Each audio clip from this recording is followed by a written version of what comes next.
తెలంగాణ రాజకీయాల్లో జగన్ కేటీఆర్ ఫ్రెండ్షిప్ వెనక దాగిన వ్యూహం ఏంటి?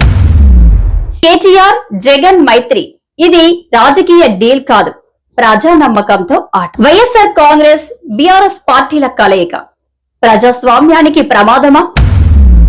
తెలంగాణలో కేటీఆర్, ఆంధ్రప్రదేశ్ లో జగన్, ఈ ఇద్దరి మధ్య దృశ్యమానమైన ఫ్రెండ్షిప్ ఉండొచ్చు, కానీ దాని వెనుక రాజకీయ మర్మం ఏంటి? వాళ్ళ నడవడిక, social media batch, media management అన్ని కలిసి ఒకే విధంగా నడుస్తున్నాయంటే ప్రజలు దీన్ని ఎలా చూడాలి? భవిష్యత్తులో దీని ప్రభావం ఏంటి?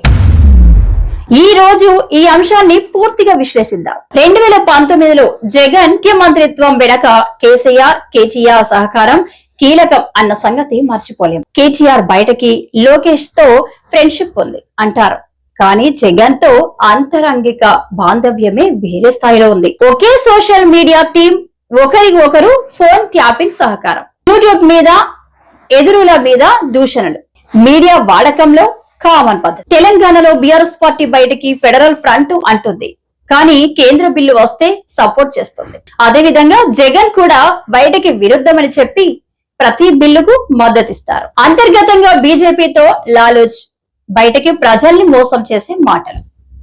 నిజంగా ప్రజల సమస్యలపై రాజకీయాలు కాదు, కేవలం డీల్స్ రాజకీయాలు. జగన్ కి సాక్షి, టీవీ9, ఎన్టీవీ, కేటీఆర్ కి Namaste Telangana, T News, TV9.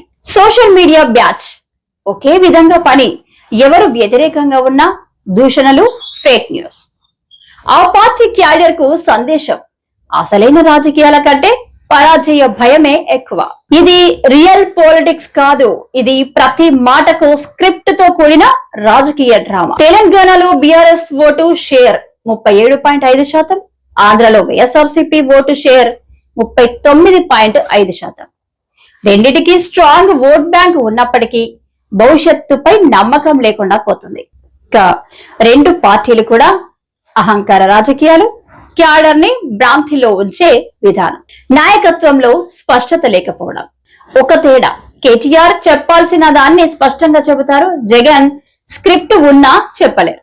ఈ రోజు మనం కేటీఆర్ జగన్ మధ్య రాజకీయ సంబంధాలు, వాటి వెనుక దాగి ఉన్న వ్యూహాలు చూసాం. ఇక మీ అభిప్రాయం ఏంటి? నిజంగా ఇది ఫ్రెండ్షిప్ మైత్రీనా, లేక రాజకీయ సర్వైవల్ కోసం చేసే డీల్? లైక్ చేయండి, డిఆర్ ఫోకస్ ఛానల్ సబ్స్క్రైబ్ చేయండి.